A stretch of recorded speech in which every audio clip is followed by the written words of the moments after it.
Boa tarde, pessoal. Obrigado aí por todo mundo ter vindo.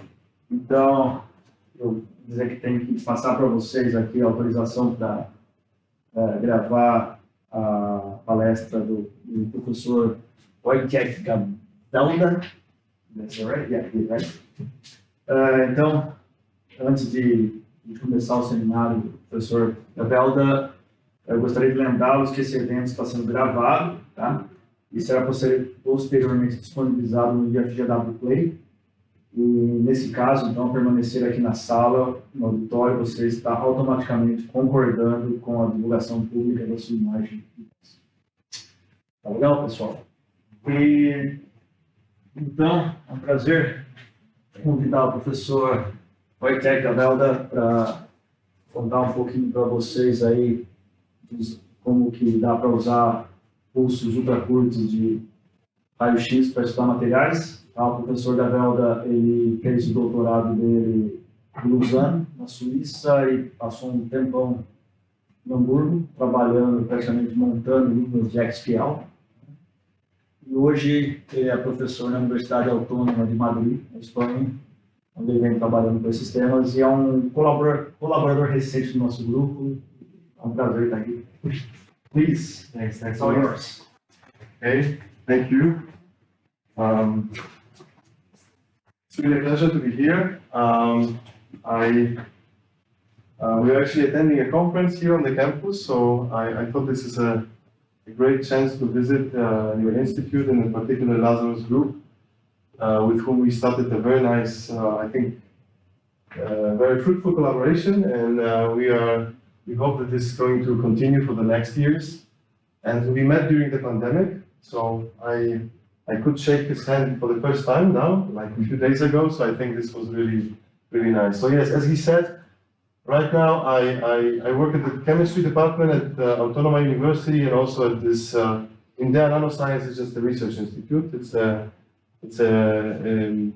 interdisciplinary institute where we combine biologists with physicists and chemists to work on different topics related to nanoscience, very broad topics, from biomedicine to material science to very basic science and so on. Now today I'm going to tell you about something which I've been doing for my entire scientific career, which is doing pan-probe spectroscopy, but not with optical pulses as you are used to, but mixing optical lasers with X-ray lasers. And I will try to explain you what X-ray lasers are, and that they actually exist, and what are the properties of these machines. You will understand why I call them machines, because they're a little bit bigger than what you have in the lab. And the title of the talk is pretty long, and I will show you two examples in condensed phase. Well, I did most of my research in liquids. I'm a physicist, but I work a lot in chemical physics or physical chemistry, as you want to call it. But we also started some studies on colloidal quantum dots, and that will bring us closer to your research. Okay, so let's just go on quickly. So the idea the idea behind using optical and X-ray pulses or lasers to study nature is the following. If you look on this graph, how I'm trying to motivate my talks is to say, there's a certain connection between time and length scales in nature, right? So if you look at the length scale, if you look at the size, an object of different sizes, if you go from really small atomic length scales up to what we would call not nanoworld but microworld, or then even to macroscopic sizes, right? This hierarchy in length scales has a corresponding hierarchy in a time scale, right? So the smaller the object, the faster will be the fundamental processes and movements that you're going to observe. So if you take as an example, for instance, if you really look at displacements, atomic displacements on the order of a fraction of an angstrom, which would be the fraction of a chemical bond length, then you will easily find out that these displacements, these vibrations of these chemical bonds are going to have periods which are on the order of femtoseconds, right? And you could go on like this and see how the corresponding time scale is going to influence or it's going to be related to changes on larger and larger length scales, right? And on top of that, we know that everything that starts at very early times, at the end of the day, is going to determine the macroscopic function of that material or that particular medium, right? So we want to understand what is going on these very short time scales, the same as you do with optical spectroscopy, but now we want to preserve the ability to look at these events in time with spatial resolution, which is actually corrected, which is on the order of the atomic size, right? So that's why we need to really decrease the wavelength. So this I'm pretty sure you know. You must have seen this in other talks. If you ask yourself, you know, how fast my camera should be to capture a given event, you know that you know, when Stanford and Muybridge made this famous bet, you know, a little bit more than 100 years ago or 120 years ago, to take a picture of a galloping horse and prove that there is a point at which the horse is flying, because you can see it actually here. The horse will lift all 4 hooves at some point during the gallop, right? He needed to construct a camera end of 19th century which would have a millisecond resolution, right? So he wanted to snapshot this horse with 1 millisecond resolution, right? I did the same in Hamburg in 2011 with my smartphone. So that's, you know, that's how the technology went up. But if I look at the chemical reaction, and I just want to see this simple reaction, how fast this oxygen atom will detach from carbon dioxide, then you actually find out that it happens on a time scale of about a picosecond, right? So or even faster. So now if you do a very short calculation, if you take the speed of sound and try to see how far these atoms will get separate from each other in 100 femtoseconds, you find it's about an angstrom, right? So that's where you start to think, okay, if I want to look at chemical reactions, if I want to look at the transition states at transient species that this reaction may go through, I need to, you know, if these distances on which the atoms will move are on the order of a few angstroms, I need to have a corresponding timescale of hundreds of femtoseconds to actually see these atomic movements in real time, right? And the other argument is that if you look at the diatomic molecules like hydrogen or iodine, you find out that their molecular vibrations are on the order of, you know, the fastest vibration you find is of course in H2, that's about 7.6 femtoseconds. If you go to heavier atoms, then you find it's maybe a few hundreds of femtoseconds. But these are roughly the timescales we need our camera to be as fast as these timescales to actually capture these atomic movements, and we need to preserve the spatial resolution, right? So this is also another way of saying the same thing. Again, if I look at the temporal time axis here, I see that as I move towards longer timescales, I will see more and more complex molecular movements, right? If I start with simple molecular vibrations, which may take somewhere in between few femtoseconds to a few hundreds of femtoseconds, then on longer timescales, I will see more complex vibrations or coupled vibrations. And if I go even to longer timescales, I will see these macromolecules like protein doing the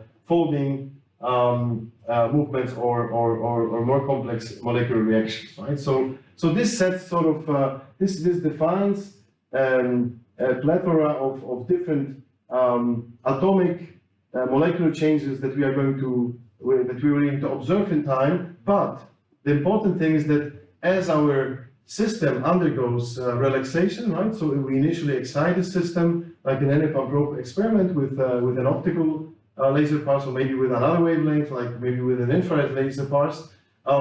We set the clock, and we have the system will relax over a certain number of excited states. And if those excited states are characterized by different molecular structures, we want to be able to actually record them and to see how the system, how the geometry, how the electronic structure of the system evolves on these very short timescales.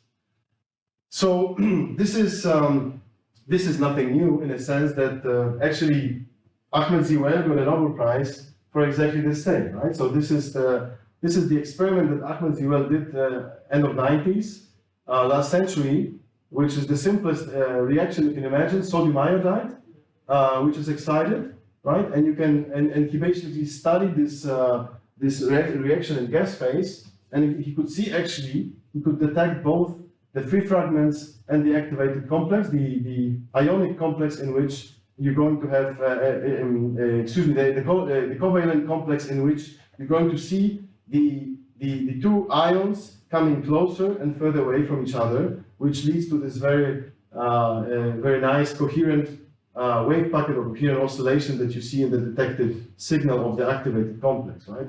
But the true importance of this experiment, apart from the fact that he got a Nobel Prize, is that because it was such a simple system, just the diatomic system in gas phase, he could basically, he knew exactly that the reaction coordinate is going to be the internuclear separation between these two atoms. And then what he did in the experiment, which was a spectroscopic measurement, he measured the transition energies and could relate the transition energies to the internuclear separation, to the internuclear distance, right? So he basically was able to retrieve from the measured observables the shape of this excited state potential. And this is really the thing that becomes very difficult when you go to more complex system, right? If you go to a triatomic, you see this coherent wave packet, which is formed, imprinted on the excited state potential energy surface by the bump pulse. It's already much more complex because you have more vibrations which are possible. And if you go to even more complex system like a small protein, like a myoglobin, right, then this pattern is really, really complex. So that means you cannot easily translate these observables in the optical domain to reaction coordinates, right? For example, to internuclear distances. You can do it though, of course, if you do quantum mechanical calculations. So I should not say that it's impossible, it's just that you cannot directly measure the interatomic distances using optical light. I mean, it's obvious, right? It's the wavelength is way too long to look at the distances that we are going to have in mind. So this I may actually skip because I think most of you are familiar with the concept of pump-probe spectroscopy, so we don't do anything else than replace the probe pulse with a much, much shorter wavelength pulse, right? So the pulse is maybe not Gaussian, I will show you how they actually look like, they are pretty ugly, but nevertheless, the idea is the same. We synchronize two light sources with each other.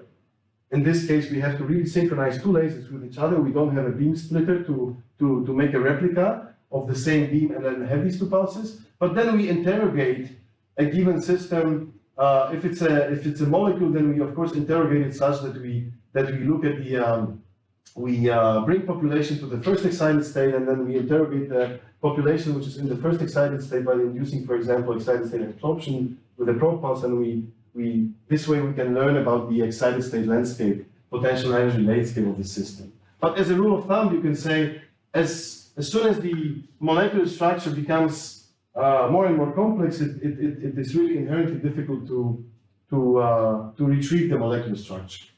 So almost at the same time, so like end of 90s, beginning of 2000, Gawelda gets a Nobel Prize. So a field of femtochemistry was born, and at the same time, Gawelda himself realized that he's not going to go very far with optical pulses, right? So he chose to use very short electron pulses to do something like you could imagine, like ultra-fast transmission electron microscope. Imagine it can be done. Actually, it's being done at many labs in the world. Others thought, okay, we have almost 100 years of history of X-rays, right? End of 19th century, Wilhelm Röntgen discovered the X-ray radiation. Over the 20th century, there was really, really incredible advancement that we learned how to use this radiation, how to use it for getting atomic structures, static atomic structures of nearly anything, solids, liquids, completely artificial materials that are synthesized. X-ray diffraction became almost the technique of choice when you have to measure the structure of something that you just synthesize in a lab. So at the same time, people thought, okay. And we also learned, particularly physicists, right? We learned how to build very intense sources of X-ray radiation, right? Like the synchrotron that you have next door, Sirius. So synchrotrons became dedicated X-ray generators, not Of course, in a lab, you would use maybe an X-ray tube, but if you want to do more sophisticated, more photon-hungry measurements, you need to go to a synchrotron. And synchrotron became basically what we were calling the third generation X-ray sources, right? It was the first, second, and third. And then people said, well, now we think about the fourth generation source, which would be just like a synchrotron. So we want to have these very short wavelengths. But now, can we actually have a synchrotron with 1 picosecond or less than 1 picosecond pulse duration, right? It turns out you can't. Synchrotrons are pulse sources, but the pulses are 100 picoseconds. And it's a fundamental limitation in most of these machines that exist worldwide, and you cannot make it shorter. But there's a way to do it shorter in a different type of machine. So if you had such a source, which would allow you to do atomic scale resolution measurements with very short pulses, so you could really look at dynamics. And if they were on top of that, if they would have ultra high peak brightness, right? By peak brightness, I mean, I will show you what we define as peak brightness. Then you could, investigate matter really under extreme conditions. And what about if this source was coherent, right? Spatially and longitudinally coherent, then it would be really like a laser. Just if we could have spatial coherence, you could open up really new ways of doing imaging of single nanoscale objects by looking at single shot diffraction, right? This is actually a very interesting paper. I didn't put the citation, but it's a paper from Nature in 2000, so 20 years ago, more than 20 years ago. A group of guys from Sweden and Germany, they did this computational experiment. They took lysozyme, which is like the most commonly, it's the most studied protein from the small proteins that you can find, and lysozyme, so it's like a hydrogen atom, right, for physicists. And they took lysozyme, and then they took an X-ray pulse of, I think, 5 femtosecond pulse duration, and they made this 5 femtosecond pulse to interact with lysozyme. And then what you see here is how the structure of this protein evolves as a function of time. Okay, this is a very short time because you see we started 2 femtoseconds, this is 50 femtoseconds. But the important thing is the following. The pulse duration is marked by this arrow. So you see that within the pulse duration, nothing happens to the protein. And actually, nothing happens to the protein really up to here, right? So this is the moment when the interaction of this very intense X-ray pulse starts to ionize. So it has ionized so many atoms that you have Coulombic repulsion, right? So your protein becomes, the atoms are not neutral anymore, they become positively charged and they just repel each other. So your protein explodes, right? So after 50 femtoseconds, it's pretty obvious that the structure of your protein is not anymore what you would like to study. But this experiment actually gave an idea that we could maybe do an experiment in which if the pulse is short enough, we have within the pulse duration and shortly after the pulse duration, you can actually diffract off an intact object before it's this short. And these days, this technique is called diffraction before destruction. I mean, people really use this term, diffract before destroy. So now, maybe synchrotrons are not, I mean, in particular among you, maybe this is probably not something that you use commonly, but for those of you who know what synchrotrons are, and they are very intense sources of X-rays, but nevertheless, X-ray Free Electron Lasers, which I will explain, I don't know what's going on with this thing, so maybe I'll just do it like this. So what they actually allowed us to gain is 9 orders of magnitude and peak brightness. Peak brightness, if you see, is defined as number of photons per second, but also per area and per certain bandwidth and solid angle, right? So it basically defines if I have a beam of a certain divergence, how many photons per second I will emit into this cone of solid angle, right? And a certain energy interval, assuming that my source is not maybe perfectly monochromatic. So for you, what I would like you to remember is that these free electron lasers or X-ray free electron lasers are based on linear accelerators, so they are not really compact machines. These are lasers that are usually hundreds of meters long, or maybe a few kilometers long. They emit indeed very short pulses.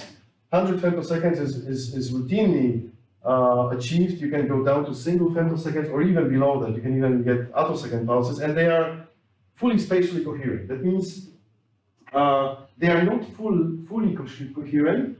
You will understand why in a moment, but at least they are spatially coherent. So how does such a thing work, right? Like there is no X-ray optics that would allow you to build a resonator. You cannot have normal incidence mirrors at X-ray wavelengths, right? This is why we cannot really have a compact resonator where you have a medium, and then you pump energy into this medium, you inverse the population, you do the usual lasing action, right? So in that wavelength range, the only way to generate electromagnetic radiation is you take an electron beam, you accelerate the electrons, and then at some point you let them go through a magnetic structure which looks like this. It's just a static magnetic field with alternating poles. It's called undulator magnet, and that field is going to put electrons on like a sinusoidal trajectory. And each time they come to the turning point, they will emit a photon. They will emit radiation, electromagnetic radiation, and this radiation is going to co-propagate with electrons in this magnetic field, right? So I will show you in a moment how the fact that the electrons are co-propagating with the radiation field that is emitted allows you to make them interact with each other, and when they interact with each other, you can actually achieve a coherent interaction, so you can actually turn the emitted radiation into coherent radiation. But basically what you should know is that everything starts just with a photocathode. You can trigger this photocathode also with an optical or UV laser. First electrons will be emitted, they will be accelerated in a long electron accelerator, and at the end of this accelerator, you will have to put such a magnetic structure to use these electrons to emit light. So basically electrons, I always say, in a normal laser, these are the bound electrons in your medium that are going to do which they are going to emit stimulated emission. Here is the free electrons, that's why it's called free electron laser. The free electrons that are propagating, right? They are the source of radiation, but it starts from noise. It doesn't, it's a spontaneous emission of radiation because of the interaction with the magnetic field that creates the first photons, and then these photons interact with the electrons and become coherent, as I will show you in a moment. So that's why most of the machines that operate these days, they are actually called self-amplified spontaneous emission free electron laser, because that's how actually it works, right? So you have electrons from the accelerators, they go on this sinusoidal trajectory because of the magnetic field, and if you look in, you will see that this is roughly how this electron trajectory looks like, and depending on now, of course, the radiated light field, right, which is shown here, the light wave, is propagating faster than the electrons, right? Electrons that are used here are relativistic electrons, so they travel very fast at the speed, almost at the speed of light, but not exactly at the speed of light. That means that the light which will be emitted by the electrons will propagate faster, right? So that means the electrons which are ahead are going to interact with the light emitted by the electrons which are behind, and that means some of them are going to absorb, others will emit, and that will change slightly the energy of these different electrons, and by changing the energy, we are going to change the speed. So maybe I'll put it from a different perspective. In a spontaneous radiation that happens when electrons, which are in blue, are propagating in magnetic field, is completely, there's no phase relation between this radiation, so it's fully incoherent, right? And that's what happens in a synchrotron. A synchrotron works exactly the same way, but it emits incoherent radiation. Now, if you allow these electrons to propagate and interact with the light field for a long enough time, you're going to start building this phase relation, and this process is called microbunching. I don't want to go into details. I just want you to see that the only difference between a synchrotron that you have around here, which is a circular machine, and an X-ray free electron laser, which is a linear machine, is that in a free electron laser we put a very long section of these magnets, because we have to let the electrons to interact with the light field for long enough distance so that this bunching happens, and then all the electrons which are in one bunch are going to emit in phase. So this bunch emits in phase, that bunch also, and that one as well. What is missing is the phase relation between the longitudinal coherence between these bunches is not, I mean, it's not so good, but the transverse coherence, the transverse coherence is almost 100%.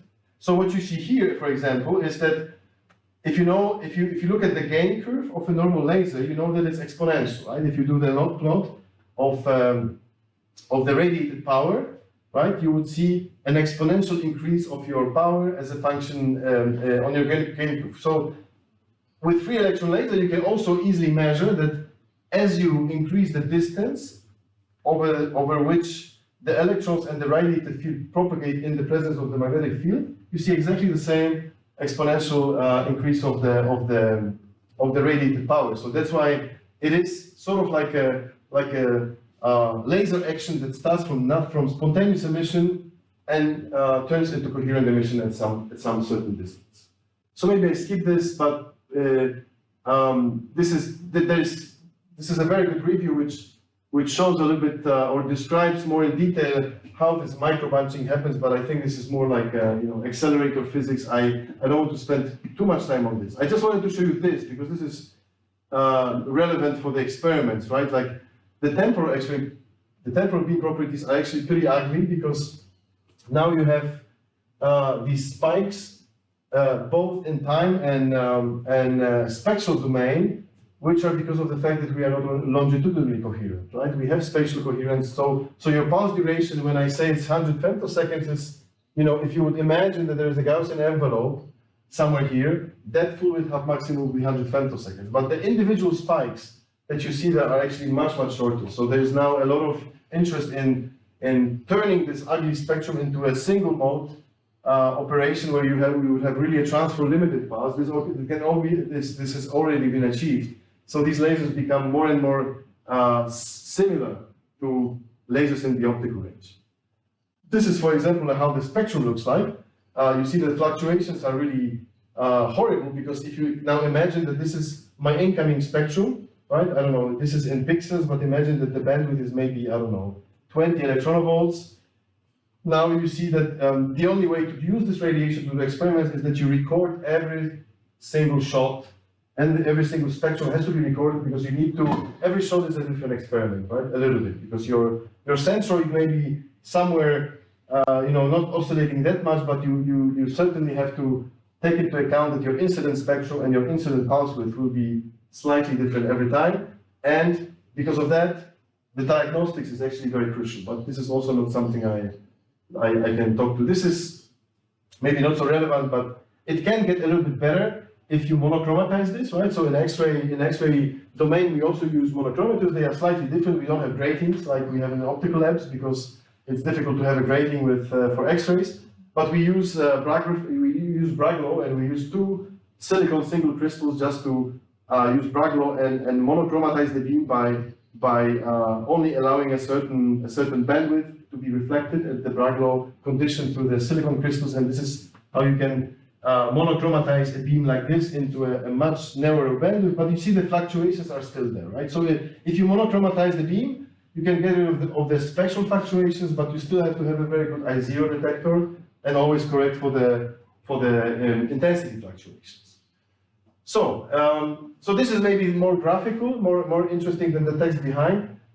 If you know what synchrotron is and how it works, you will also know that synchrotrons has about 1 million photons per shot, right? If you do single shot measurement in synchrotron, which nobody does, I did during my thesis, but it is about 1 million of photons, and then this 1 million of photon is spread in 100 picoseconds. There's a typo, it's not 10, it's 100. So at XFEL, I have the 10 to the 12 photons in 100 femtoseconds, right? And 10 to the 12 photons is also what you have with 1 miniature laser at 800 nanometers. So we are now having a laser that is not fully coherent because it's not temporally coherent, but it has the same flux like the laser that you have in your lab. So now you can imagine that you can do really a lot of different things, including nonlinear X-ray optics, which is starting to also be something that people look at. Now, Where do we have these lasers, right? There's not too many of them worldwide. I think this is pretty up to date. There are two in US, close to Stanford. There's a laboratory called SLAC, which used to be a high energy physics lab, but then it turned completely into a photon science lab. We have 3 of them, 4 of them in Europe, but they operate in different spectral ranges. So the ones which with very high energy X-ray photons, so we call them hard X-rays. We have one in Germany, one in Switzerland, and then there's also a soft X-ray laser, also in Germany in the same place, and one VUV. In the VUV range, there's one at Fermi in Trieste, in Italy. And in Asia, there's one in South Korea, one in Japan, and one being built in Shanghai, in China. So there's really not so many of these machines around. The one where I worked before I went to Spain is this one. This is actually a real, this is not a real, this is a real picture, but this was still a model back then. So you see, this is the point where the photocathode of this laser is located, and this is the office building where the laser ends. So this distance is about 3 kilometers, and the laser is underground, and the experimental hall is actually underground. And I will show you a little bit how it looks like. This is another aerial view where you see DAISY is a big national laboratory, like the one you have over here, which does different things. But among one of the special things they do is they build these accelerators, but for generating photons, not particles. And as you see, it's a 2 kilometer long linear accelerator. This is the one that brings electrons to very high speed. You see 17.5 GeV is a very high energy, at which electrons are almost at the speed of light. And then after 2 kilometers, you have this section where you put these magnetic ondulators, and this is where these relativistic electrons interact with magnetic fields, start to radiate photons, and eventually we collect these photons, a few hundred meters away from this ondulator section and do experiments, right? So the European XFEL is the largest machine and the brightest machine in the world right now. It's has been funded by 14 European countries because the overall cost was like 1.2 billion euros. So even Germany would not be able to withstand this cost on their own. And now Brazil was at the edge of joining this. This is what I found last night. In April 2011, we had visitors from the Brazilian Ministry of Science and Technology back then, and it was seriously discussed whether Brazil would join as a member state in this project. Unfortunately, it didn't. Yes, it's I thought, it was actually the director of CNPM that was visiting back then Hamburg with some officials from the government to talk about this. But we have some Brazilian scientists working there nevertheless. So it's actually a facility that, if you know how synchrotrons work, it is a facility that is open worldwide. Even if the country is not a member of the consortium, you can still apply for beam time. And if your project is good, you will get time, and you can use it for free. I mean, except for travel and things like that. But even we have people coming from Asia. We have people. There are people coming from US. So this is not a limiting factor that Brazil didn't join the consortium at that time. I can probably skip this because it's a technical detail. So basically, this whole machine works such that, as I said, there are a few of these magnetic structures which generate X-rays and deliver them to more than one experiment at the same time. So we can actually do experiments simultaneously at few beam lengths, just with following a little bit the same idea like synchrotrons work. I think I will skip that one because this is a little bit too. This is just a picture to show you how it looks like. It's pretty impressive, I think. If you think about it, this is a tunnel that is 1 kilometer long, and these tubes are vacuum tubes that transport these photon beams, the X-ray beams. And the distance is because the beam has very small angular divergence, so you need to gain some length to actually start separating the beams, because you can generate multiple beams, but in practical terms, they have to be at least 2 meters away from each other, so you can send them to 2 different laboratories, right? So this tunnel is actually, over the length of 1 kilometer, is pretty much nothing than just a vacuum tube, and at the end of this vacuum tube, before you actually come closer to the experimental hole, is where you start to put diagnostics, maybe you put a monochromator and stuff like that, but it's actually a size of a metro tunnel, right? So this is like a 5 to 6 meter diameter tunnel, and the machine that was drilling this tunnel is the same machines that people use for underground, pretty much.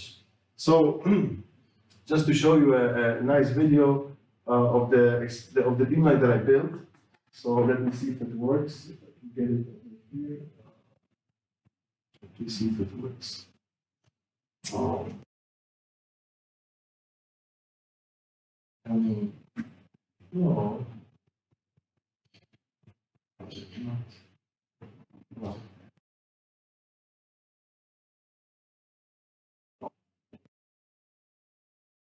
All right. So we called it femtosecond X-ray experiments, just because we needed a 3-letter acronym.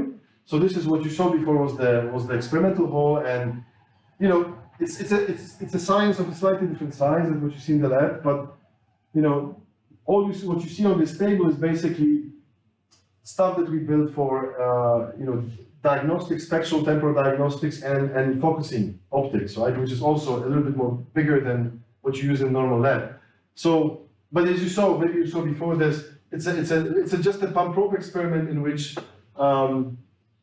exactly the same idea. This is just showing you like a liquid jet that is delivering a molecular solution, and then you propagate optical laser, and an X-ray beam. Both are pulsed and synchronized to each other to a very, very high precision. Right? We have a relative jitter between the optical laser and the X-ray laser on the order of 70 femtoseconds. And this is just one particular way of doing experiments. You measure X-ray scattering in forward direction, right? And then you can imagine each of these scattering patterns, if you resolve them as a function of time, allows you actually to see. This is actually a real experiment that we did on this molecule where we looked at the dissociation of one of the ligands, and I'll show you a few more examples on different things. So this I showed you before. Now, okay, now this is going to be a little bit difficult for those of you who are not familiar with X-ray spectroscopy. I'll try to explain a little bit what actually you can measure with this technique, right? Because this is a little bit like doing atomic spectroscopy, but on a much more complex system. So in general, what we say, you know, it's imagine that you have a molecule that is made of these 5 atoms, right? And this is, let's say, a metal, and I have some organic or light elements, let's say 4 nitrogens around. So what I can do with X-rays is I can tune the energy of the photons, right, to the resonance where this atom, I will ionize the 1s electron, so really the core electron, right?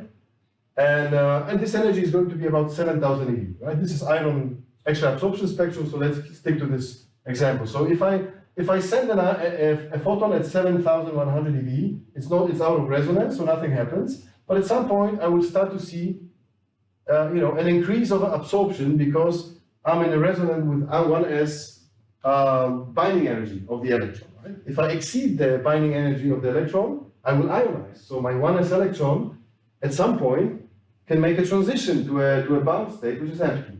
But that could be this peak over here, or it could be this shoulder over here, or maybe, you know, one of these peaks. So I can do also bound transitions, just like, you know, between 2 orbitals, core orbital and valence orbital, for example.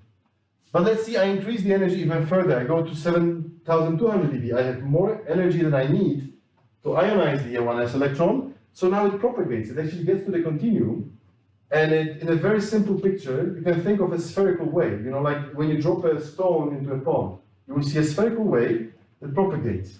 So if you stick your finger in the pond, you will reflect. So there will be a backscattered wave. So now you have a spherical electron wave that is propagating, and if it meets another electron, because these atoms have electrons, it will scatter all these electrons and will propagate backwards. So now I have I have an outgoing and backscatter wave, and they will interfere. And this interference leads to these oscillations that I see at higher energies above the absorption edge. So now what we use, the language we use in X-ray spectroscopy is that this is the absorption edge. This is the range which we call XANES, X-ray absorption near its structure, because it's close to the absorption edge. And this is extended X-ray absorption fine structure, which is everything above a certain energy, so like at high energy. There's a reason for that. The second thing which happens is that once my iron atom absorbs the photon, I will have recombination, right? So I will have also X-ray fluorescence. So if I ionize 1s and I have a hole, we call them core holes because it's a core orbital. So if I have a core hole, this core hole will be filled, and that happens very fast.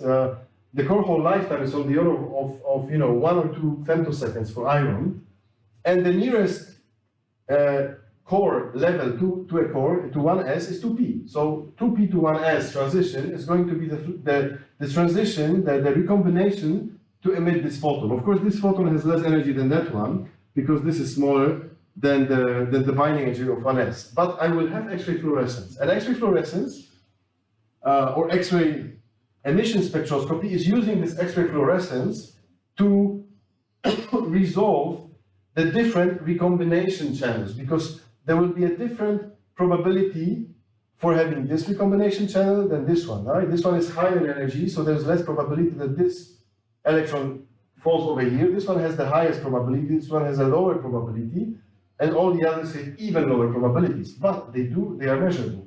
So what you see here is 1s or 2p to 1s, 3p to 1s, and 3d to 1s, or valence band to 1s. So actually, this one is the strongest, and if you go further in energy, you will see that this one is maybe 50 times weaker than that one.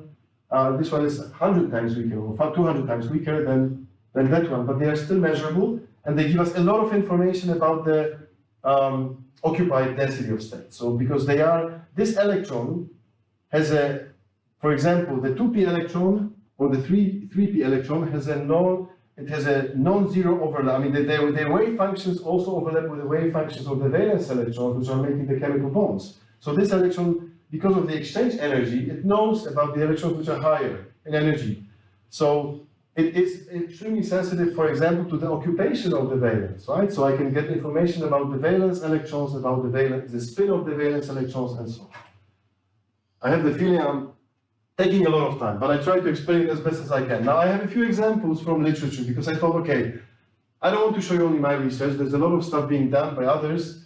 This is close to my heart, because I used to work with these systems during my PhD thesis and many years after. These are so-called spin crossover systems, where basically molecules which exist, which based on iron, but also on cobalt and zinc, where you can switch by light or by pressure or by temperature the low spin ground state, which is in this case, for example, a singlet. So it's an iron complex. So you have 6 electrons in the valence, 3d6 configuration, iron 2. They are all paired, so the spin is 0.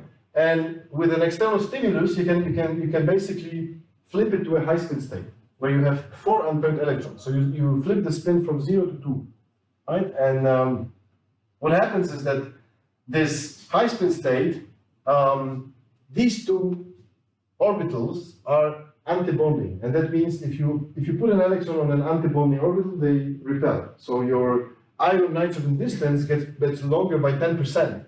And that's what's shown by the blue and the red structures, right? The structure becomes larger, or the volume of your unit cell expands, and you can basically,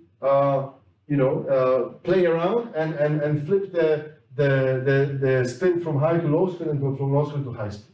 So this class of systems was studied in the beginning with timings of X-ray techniques, because you have a beautiful interplay between electronic structure changes and spin changes and the geometric structure changes, right? And people really wanted to know how this happens, that from a singlet state, which has spin 0, you can go to spin 2 in very, very short time scale, right? And if you like, let's say in classical photophysics, you would say this means I need to have 2 intersystem crossings, so that the spin changes in steps of 1.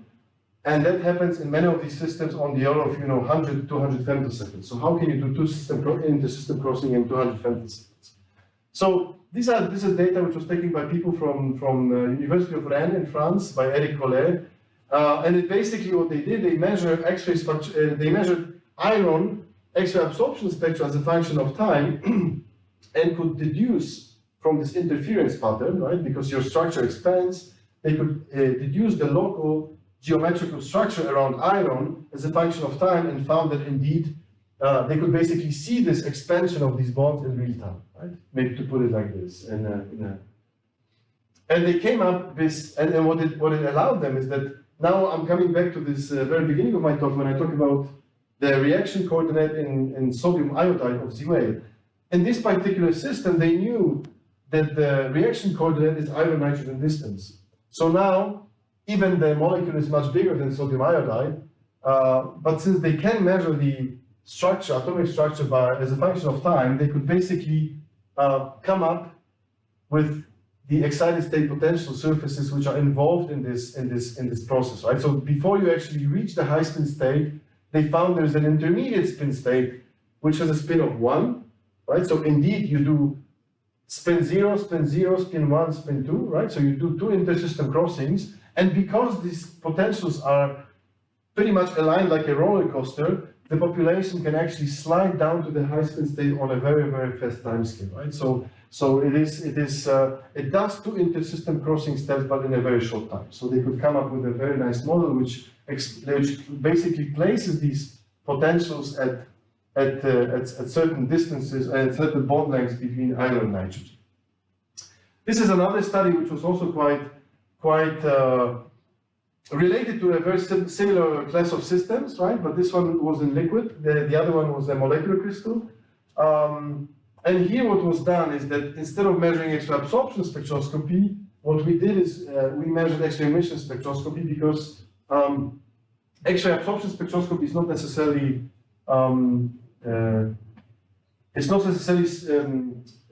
sensitive to spin, right? So what they did to be exact, what they did measure is that there were intermediate species. They recorded like a transient species with the elongated iron nitrogen bond lengths by 0.1 and by 0.2, and they of course said, okay, this has to be the high spin state, but they couldn't really measure the spin of that state, right? So when we did this measurement in 2014, we actually measured X-ray emission of the same system or a similar molecule, and we could measure the X-ray emission spectra as a function of time. So we could then really label these excited states, these electronic states, with spins, right? So we could find that this was a doublet state, this was a singlet state, and the other one was a triplet state, and the other one was a quintet state. So this was also the first time that actually such measurements were done. And this was done with a very simple trick that you could see that actually emission spectroscopy is extremely sensitive to spins. And what it shows here is that these are static X-ray emission spectra of iron compound in 5 different spin states, from singlet to doublet, triplet, quartet, and quintet, and so on. Right? So you're increasing spin by 1/2, and you see that there's a relatively large shift of this main peak, but there's also a new band coming up. So if you measure this emission line as a function of time, you can very precisely label what is the spin state of your electronic excited state. This is a little bit complex, so maybe I will not say too much about it. It's the nice thing about doing these experiments with many photons is that, of course, you can use these photons very efficiently, right? So X-ray absorption, X-ray emission requires a certain flux of photons, but then, you know, absorption process is never 100%. So there are some photons that just go through your sample and are not absorbed, but they diffract, right? So they scatter, maybe to be more precise, they scatter. So what we thought back then is, you know, since we have these 10 to the 12 photons, why would we just do spectroscopy? Why don't we just put a 2D detector, just to put it in a simple way, of course it was not that simple, but let's imagine we take a 2D detector and everything that is scattered behind our liquid sample, we just measure, right? And it's indeed, it was a very good idea, because X-ray scattering, even in liquids, you know, in a solid, in a crystal, you will see black spots, and if you do powder diffraction, you will see powder rings. Now, liquid is even more disordered, so instead of seeing just sharp powder rings, you see very broad rings, but you still see them. It's the process. So what you see here on this graph is, now imagine I have these broad rings and I integrate them, right, radially. So I will get one-dimensional curve which shows me the intensity of the scattered light as a function of the distance from the center where the beam passes, right? And this is what is shown here. Because I plot it as a function of Q, which is the scattering vector, right? So if you do scattering in liquids, you actually get plenty of information because you not only see, so imagine that you have a molecule in a liquid, like the one which is shown here, right? So now with X-ray absorption spectroscopy, I'm pretty much limited to the nearest neighbors of this iron atom. But if I do scattering, I not only see the full molecule, but I also see the liquid, I also see the solvent, right? So I see the interaction of the solvent with a solute, and this is really, really important because solvent is not just the spectator, but it's also the, actively modifying some reactions. This I can, I think, skip, and I will go here. Now, I wanted to show you this because this is completely not my field, but since this talk is also not entirely about only what I'm doing, this idea even became very attractive, appealing to biologists, right? So then you find more and more of these studies, pump-probe studies on very large systems, right? Like, this is an example of a photoactive yellow protein where people now look at very tiny crystals in a pump-probe fashion. So they excite, whenever they have a photoactive protein, they excite the protein with light and then look at the changes of the protein crystal as a function of time. And this became possible with XFELs because of the fact that since there is so much flux in one single shot, right, you can use a very tiny crystal because many proteins are difficult to crystallize. And now this one shot is enough to diffract off the protein crystal and give you a good quality diffraction pattern, right? The crystal is destroyed because we saw that the protein will explode at some point. But if the crystals are small and the diffraction pattern is strong, you maybe need 10,000 or 100,000 of these tiny crystals to get a full diffraction data to actually invert, to retrieve the three-dimensional structure of the protein. So it still pays off because you don't need to crystallize a really large crystal, which is sometimes impossible, but you can work with very small crystals and use this high flux single-shot diffraction to look at it. So in this study, what these guys found is actually only in one part of this protein, on a time scale of about 600 femtosecond. This is, I think, there is a trans-to-cis isomerization that is taking place on this very fast time scale, and they could actually resolve. I mean, this is not very clear here, but if you look at the sequence of these images, which is impossible to see with this resolution, but the time scale the time axis is like 140 femtoseconds goes up to 3 picoseconds. If you would carefully look at it, you can see the changes on a very short length scale, right? But these small changes, this isomerization is actually the first part of a much larger structural change that is then triggered in the protein, which actually determines its biological function, right? Another protein that was studied very, very thoroughly was photosystem 2, so the photosynthetic protein, and you know that this is a protein that contains a magnesium and a calcium cluster, which with oxygen, which is actually the one which allows to do the water splitting reaction, and it undergoes a very, very complex photocycle, which is called Koch cycle, which has, I don't know, 5 or 6 excited states, and each of these excited states actually there's a time scale which connects these excited states, which spans up to microseconds, right? So very first events happen on sub-picosecond time scale, but there are still relevant excited states on the microsecond time scale, which actually are involved in the biological function. So this is actually shown here, right? So this is S1 up to S4. Yeah, there are 1, 2, 3, 5, 4 excited states, 4 excited states, and the ground state is 0, right? So this entire cycle has been now studied with XFELs one by one. So actually they managed to resolve structures of each of these excited states on different time scales, thanks to this X-ray Free Electron Laser, because otherwise these are extremely difficult to, photosystems 2 is extremely difficult to crystallize. And so far at synchrotrons, they couldn't really get they couldn't do the dynamics and they couldn't get the high quality resolving crystals.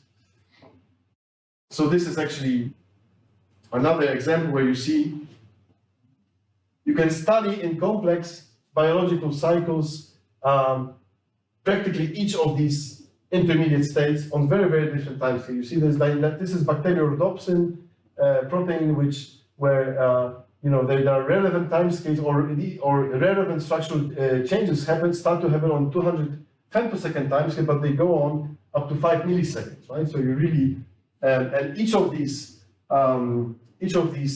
excited states or intermediates has actually a connection to structural changes that are deterministic for the biological function of these proteins.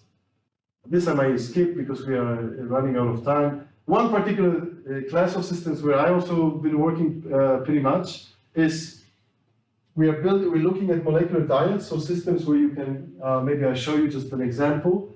Systems where you have two complexes which are bridged with a ligand, and we look at the electron transfer reaction between them.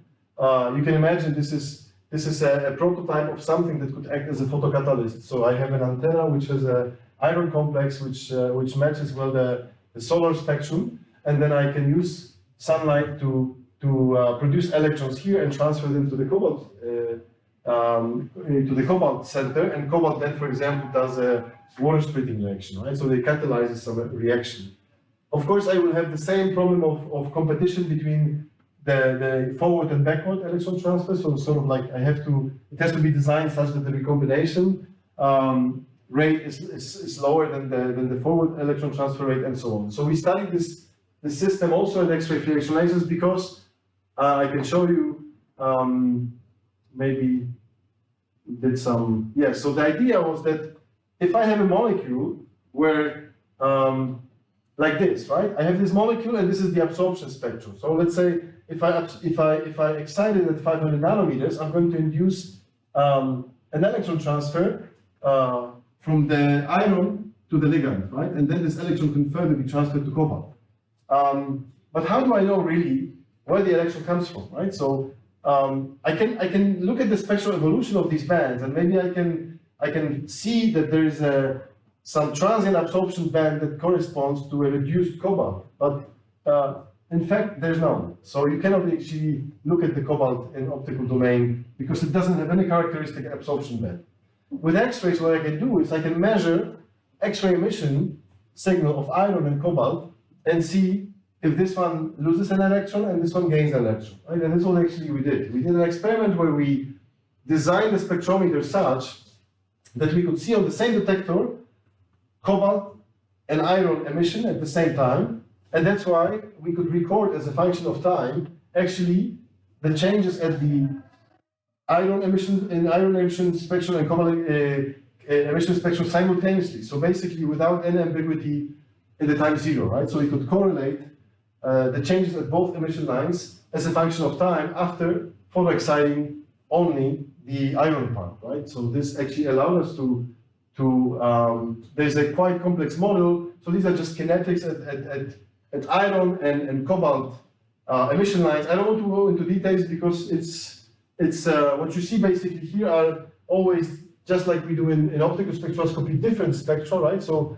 these shapes show you which part of the X-ray emission spectrum changes, right? Where I lose intensity, where I gain intensity, and if I integrate these different signals and I plot them as a function of time, then I can see the characteristic times of the signal that decays at the iron X-ray emission spectrum and cobalt X-ray emission spectrum, right? So we could correlate these kinetics, and we built a model which actually shows us that apart from the fact that I excite the iron part, and I have of course some intramolecular relaxation on the iron, so I transfer the electron to the ligands, and then this electron can be extracted.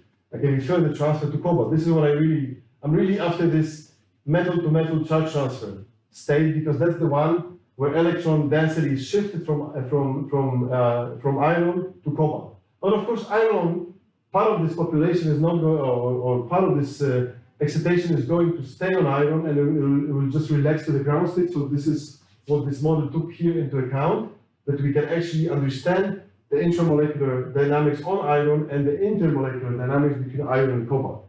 So to cut the long story short, this is what we submitted to Nature Chemistry, but it was rejected. So it's actually now in Nature Communications that we have in review. But this is something that you cannot easily do with optical spectroscopy, for example. Okay, that brings me to the last topic, and I'm going to go super quick because I showed you just a couple of applications, but you can think of practically any material that you can study with this, right?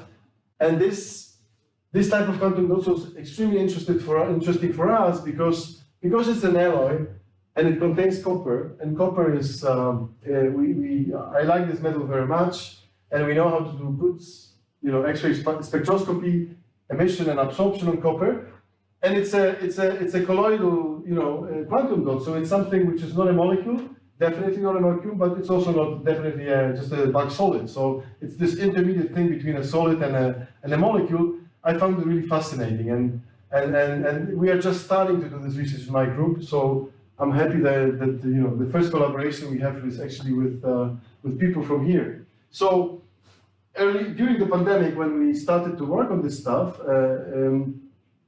and okay, for those of you who are not familiar with happens, but I think all of you are pretty much familiar with happens, what we are really after here is, can we say something about the whole localization, right? Because there's plenty of stuff that has been done on colloidal quantum dots, but one thing that we can take advantage of with X-ray spectroscopy is that if I have an alloy, and I know that the confined Hall state is, or theory says that the confined Hall state is related to copper, I can look at copper only, right? So this is the nice thing. I have my nanoparticle, but I'm going to tune the X-ray energy to copper, and if I have indeed this, if the whole localization changes the oxidation state of copper from 1+ to 2+, I will perfectly see it in my X-ray emission or my X-ray absorption spectrum, right? So with this motivation, I thought, when I spoke to Andres about this for the first time, he works with me at a postdoc, I thought this is super simple because, I cannot believe that this has not been done because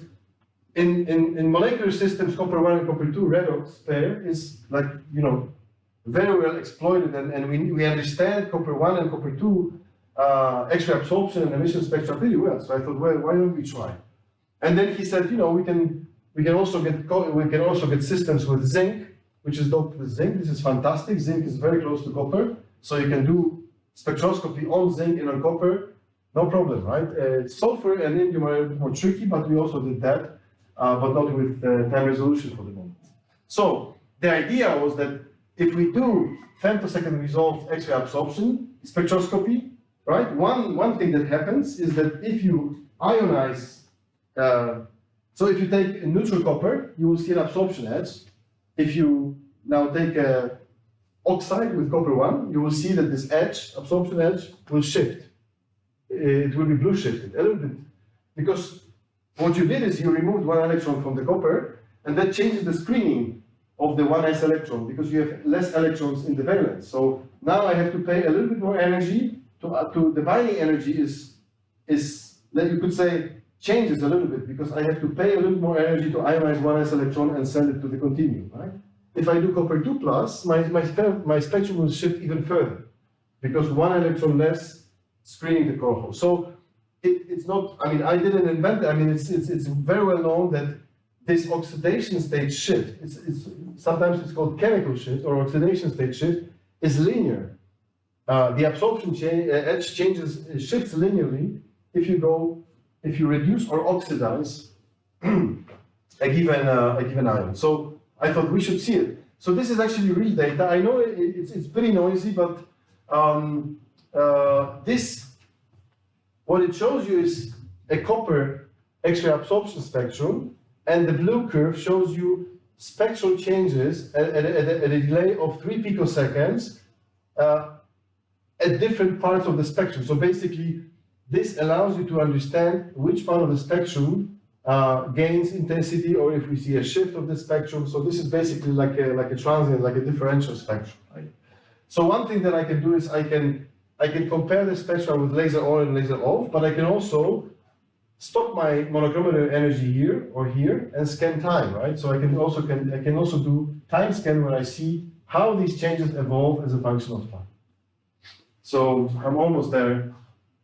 I will not go into details, but we did actually, we did an experiment during the pandemic, so it was not ideal conditions because we had to do it remotely. We got time at the XFEL in Japan, at Sakla. And one thing which I want to show you is that this is the stoichiometric copper indium sulfide quantum dot, which has been excited, and at 140 to 100 femtoseconds time delay, we actually see this green transient spectrum, which suggests that we actually observe copper 2+, right? So we think that this must have something to do with Hall localization that would be happening then on the sky scale. The problem is that the blue spectrum, which is recorded a little bit later at 3 picoseconds, right? So this it's a little bit more hard to explain because this probably indicates some structural rearrangement that happens within the quantum dot, which we are still trying to understand. But the first step, we think it's pretty obvious from what we know from copper absorption edges, that is the ultra-fast oxidation of copper. So copper 1+ becomes copper 2+, which would be the transfer of the hole or localization of the hole. And the step 2, at slightly longer time delays, we think it could be reduction, but it's most probably mixed with some structural rearrangement. That's why we actually need to do a bit more measurements to understand this better. But the idea seems to work, right? And now you could think of, if you think of quantum dots that are alloys of more than one metal, or even, you could think of doing similar experiments at sulfur KH to understand the role of sulfur. There's also sulfur on the surface of these quantum dots, so I would even think of looking at different sulfurs which are within the nanodot, well, a quantum dot, and the sulfur which is in the shell. So it's there's quite some research to be done to really understand how we can exploit these tools to look at the not only the electronic structure, but we could also explore at longer time scales how if there's any structural change actually happening to the nanoparticle itself. Okay, so I won't keep you longer here. I would like to acknowledge many people who are involved in this. So my group in Madrid and some collaborators from European XFEL in Hamburg, and then people from Paderborn, where we did these molecular ties together, people at Sakla, Japan, who helped us to do this measurements, and also some colleagues from Poland, where we did some optical measurements related to some of these results. And yes, I don't have so many opportunities, but there are always some opportunities. So if you think this is something you're interested in, let me know. We're always interested to look for PhD and postdoc candidates, and thank you for your attention.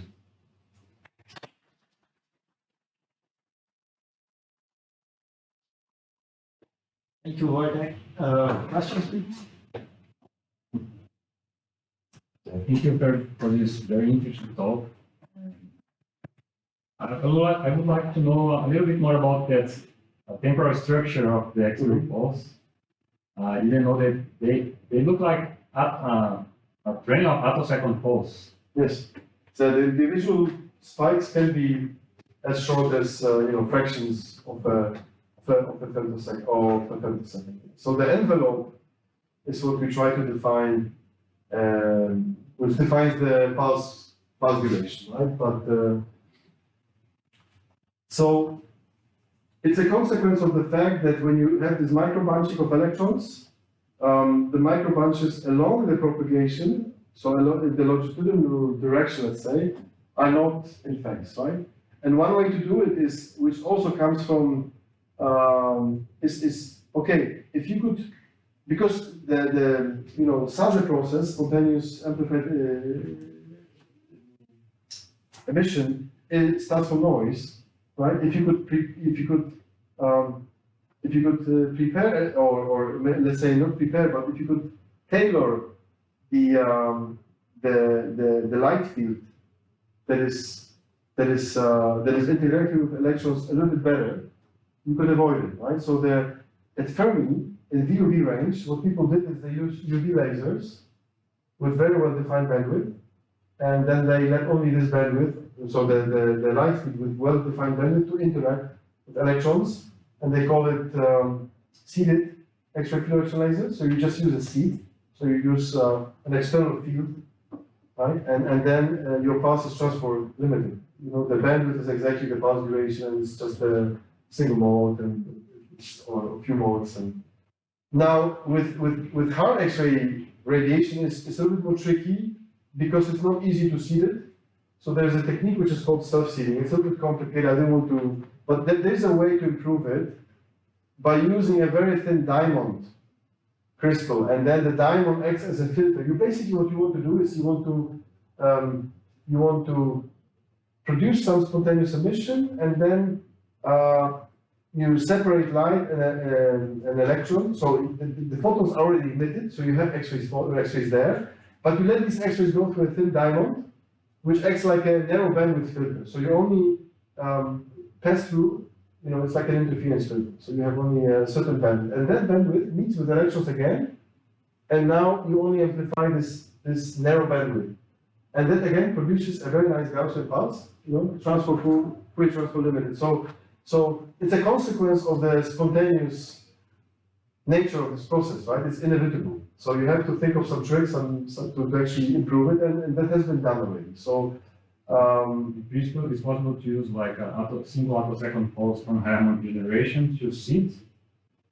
that has not been done. No, for the moment, what is most used is what is called self-seeding. So you use spontaneously emitted photons, and for your undulator, you let go through a filter, you limit the bandwidth, and then you make them propagate with electrons again and interact in the magnetic field and amplify only this bandwidth, and that works. And that gives you basically a single mode and not so many modes. So your envelope in spectrum, so you have much narrower spectral width, but also a much nicer temporal profile.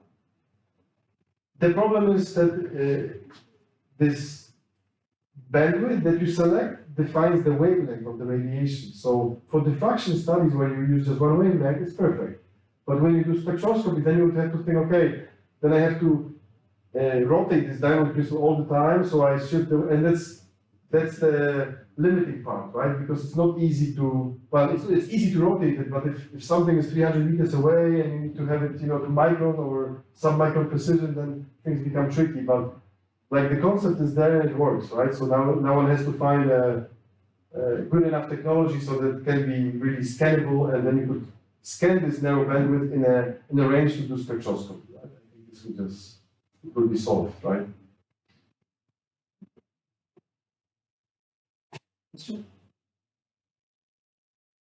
I have two. Okay. Okay. Can I have one? Go ahead. Okay, one. Okay. So my first one's gonna be very engineering, because the guys who work in our lab knows that if the temperature fluctuates by 2 degrees, the laser gets designed. Mm-hmm. And we get like a 1-2 meter cavity. You guys have like this huge 3 kilometers. How, like, So this was the question is it like, do you have to keep the temperature in the tunnel really stable? no.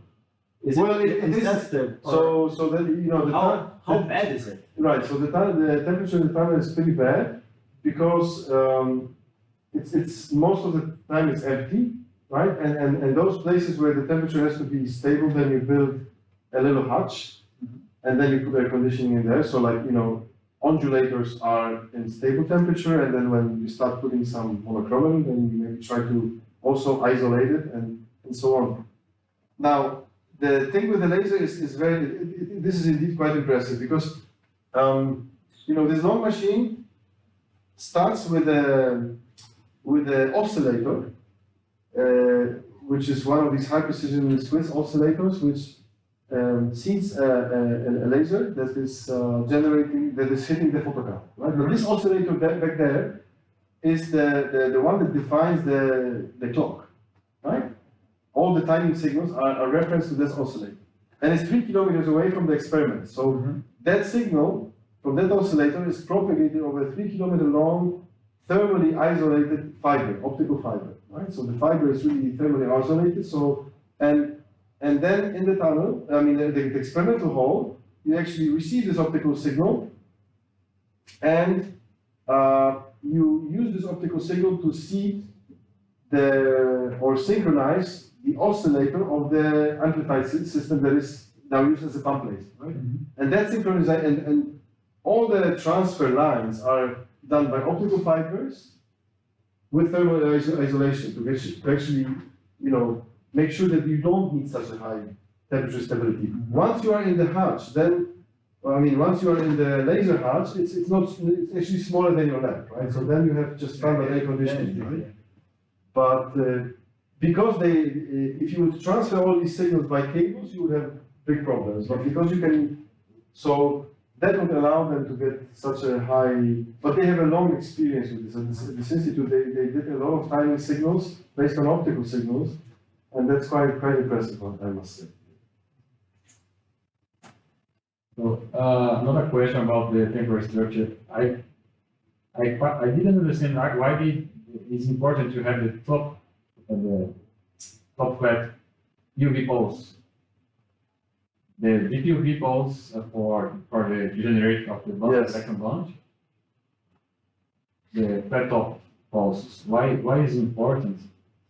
So I don't know exactly why, but I would imagine that. So when you hit the photocathode material, right, then of course you need your photon. Your UV photon will have the energy which is larger than the work function of your material. So maybe just to avoid that, if you have a Gaussian profile, then actually your fluence is distributed also as a Gaussian, right? So you have a spatial distribution of fluence, and then so with a flat top, I understand that. You have constant fluence up there, and then it goes down, right? So like you have more uniform area from which you eject. So right, so you eliminate photocathode, and then you have a uniform area in terms of fluence that is illuminated, and all the area that is illuminated should produce electrons. So I don't know, maybe this was important for how the electron gun, it's called electron gun, right? How it operates, but I cannot come up with a better answer than this, I also wouldn't think that this is super important, but I don't know. Because it doesn't really matter, right? You just want to get these electrons from the surface, and then they are injected into field, and then they start to accelerate, right? So, I don't know why it's important to have a top hat in that sense.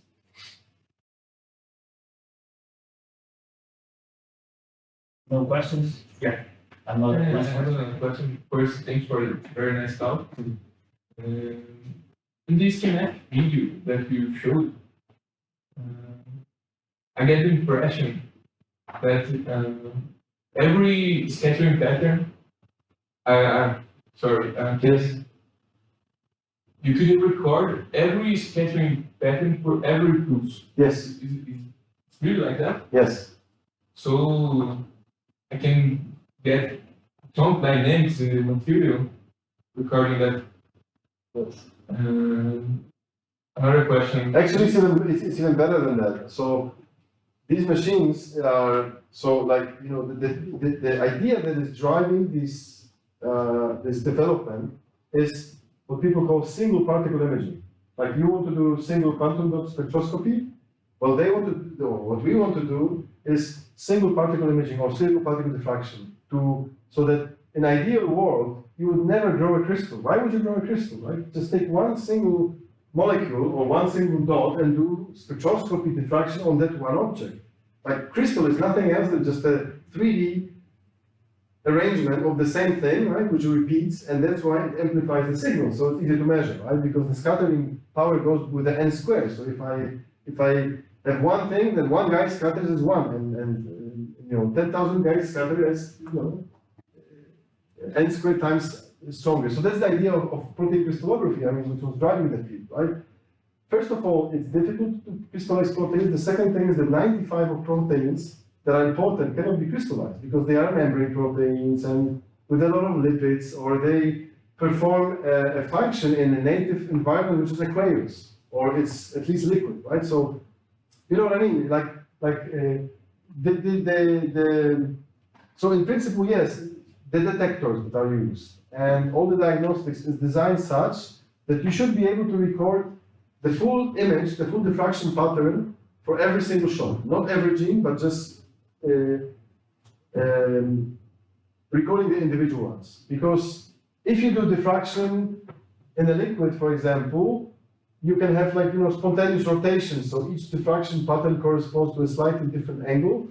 And then you have to collect statistics of many diffraction patterns that you can have you can figure out the orientations of your object, right?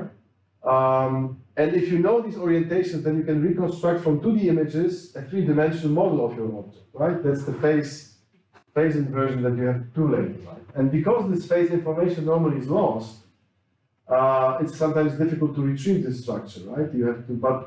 So we actually have a project, we wrote a proposal to do an experiment where we want to look at a single nanorod made of gold in solution, right? Like we can focus the X-ray beam to 300 nanometers, and in this volume of 300 nanometers in a very thin jet, we want to have on average, just like you do, a single nanorod. And we want to hit this nanorod and diffract. And this nanorod will, of course, rotate in solution, but each time we hit it, we get a diffraction pattern, and if we collect enough of them, we will be able to see the shape of this single nanorod.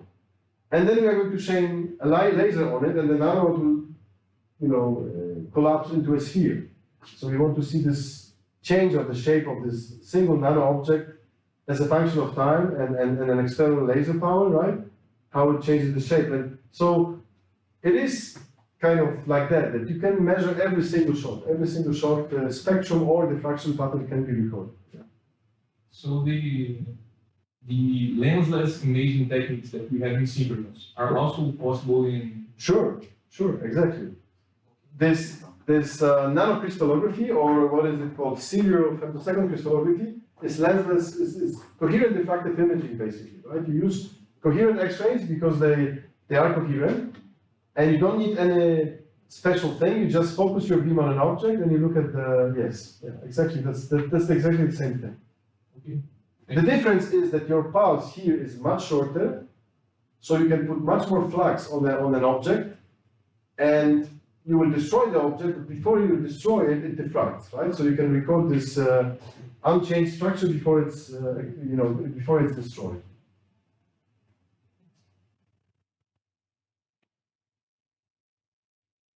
Any more questions? No? So, Thanks a lot. we should thank you, Wojciech, again. Thank you very much. So,